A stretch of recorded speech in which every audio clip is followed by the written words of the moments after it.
Originally, I was not even going to do one of these about Supergiant, but then I thought, you know what? They don't all need to be long. Some of them can be short. Hers will be quite short, maybe one of the shortest ones I'm ever going to do. Because last time I talked about Black Swan, a character who, in the grand scheme of things, is not that consequential. Compare her to like Beta Ray Bill or Hercules from last season. It's like Black Swan is just not on that level. Supergiant is somehow below her. Now she is a member of Thanos' Black Order. They were created in Infinity #1. Here's the first panel where they say all their names, and she's the one on the far right. This book was written by Jonathan Hickman, with art by Jim Chung, Mark Morales, John Livesay, David Minks, Justin Ponzer, Chris Eliopoulos, and Joe Caramagna. Now, this is the issue that introduced all of the members of the Black Order, but Supergiant specifically is unique among the group. And first of all, like, the Black Order, these are Thanos' goons, right? You see them in Avengers Infinity War. They all show up to try to get the Infinity Stones. They own little groups of 2.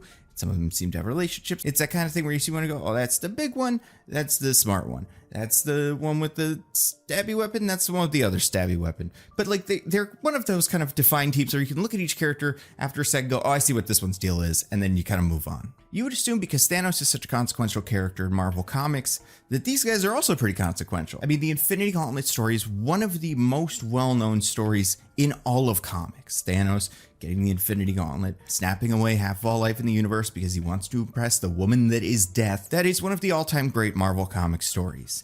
And Thanos, because of that, one of the great Marvel Comics villains. So you figure these guys, his henchmen, they're going to be pretty important too.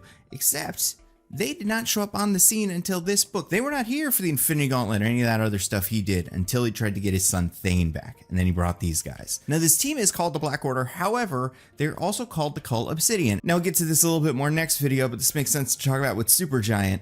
There's a member of the team in the movies. It's called Cull Obsidian. In the comics, that character is called Black Dwarf. Now, Black Dwarf, obviously a reference to a star, which makes sense because Supergiant, also a star. So you got those two guys that are stars, and then you got Ebony Maw, Corvus Glaive, Proxima Midnight, very like evil, but basically like black or dark word mixed with thing that's cool. So like Corvus, Glaive, Ebony Maw, right? Like scary stuff.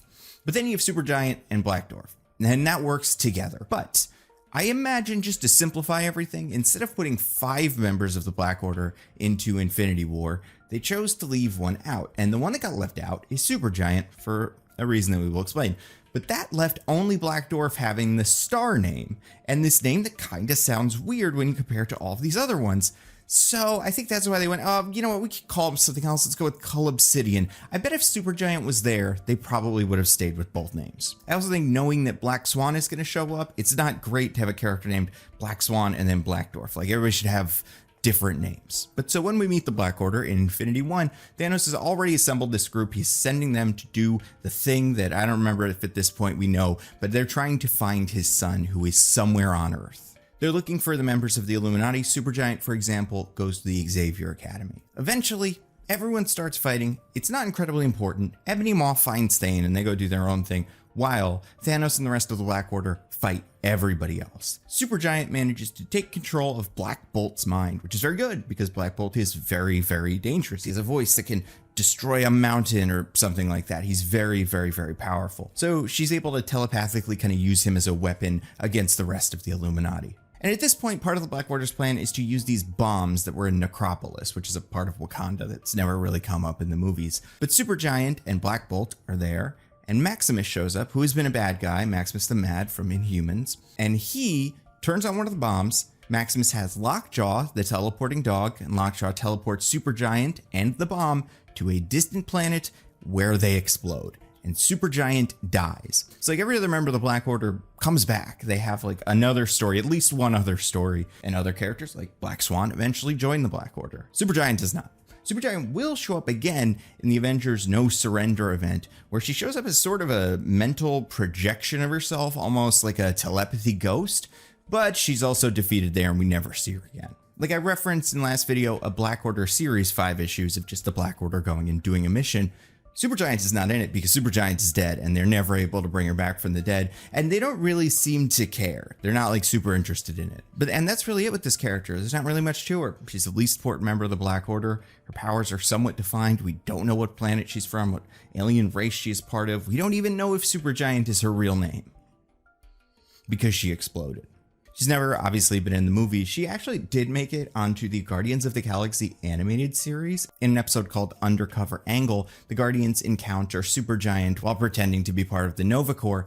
And it's revealed that Supergiant had dated Star-Lord at some point, but the Supergiant is basically a different character. She doesn't even have the mind control powers. She has growing and shrinking powers, which I think are good and interesting. The thing about Supergiant's power that I don't love is that her power is very similar to Ebony Maw's power. There are only 6 of these characters that have ever existed. Corvus Glaive, Proxima Midnight, they're both defined by a very specific weapon that they have, which we'll talk about when we get to their week. Cull Obsidian, Black Dwarf, he's the big muscle guy. Black Swan, Laser Beam Eyes, she's the new blood. But then you've got Ebony Maw, he's the mind-controlling trickster. He's the Loki or Maximus of this team. And then you've got Supergiant, the also mind-controlling member of the team. So you know what I mean? Like, there's just not that much to her. So much so that in the original 5-person Black Order, she has the same power as one of the other people. I don't know.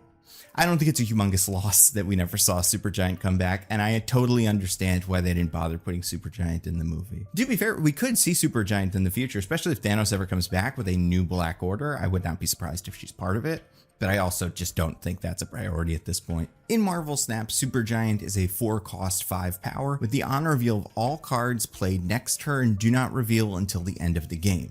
So it's a little bit complicated, but basically if you play her on turn 4, all the cards played on turn 5 do not flip over and are not effectively played until after the game ends, which means if your opponent has a really important turn 5 move, you can make it so they can't do that. So like they can't play Jane Foster, they can't play Leech, and it also leaves your cards open to an Alioth attack. And it also gives you the opportunity to put some cards on the board that will not be played until the end of the game, which if you've set this all up can be useful. Is that a good representation of Supergiant's powers in the comics? Yeah, for sure. It's mind control. She shuts down your enemy and your card, so like nobody's doing anything next turn.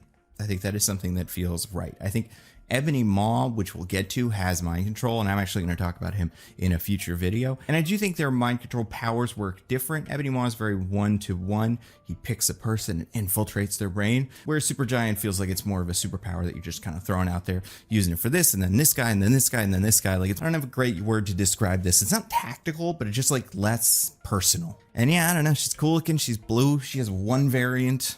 I, doubt we'll ever see her in a comic or anything again. It's kind of a cool name. Supergiant's like a big, bright star. And then Black Dwarf on the other side is like a small, very dense star. So it's like a Little John thing, which again, like I said, we'll talk about it next week. But I don't know. That's Supergiant. Like I said, sometimes we're going to have a lot of stuff to talk about. Sometimes we're not going to have as much stuff to talk about. And that's fine. So if you enjoyed this video, share it with people that enjoy Marvel Comics or Marvel Snap. Put it on different forums and sites where people enjoy Marvel Snap and people are all going, hey, who the heck is this Supergiant character? Because this is the answer, and the answer is there's not too much to her, honestly. You could probably read all the comics she's in one sitting. And even the Thunderbolts comic that she's only in it for like a couple pages, just showing up in a scene and then disappearing. So there's really not that much to her. And if you're watching this on YouTube, subscribe to the channel. If you're watching this on Nebula, follow the channel. And I will see you guys around. Stay safe, everybody, and take care.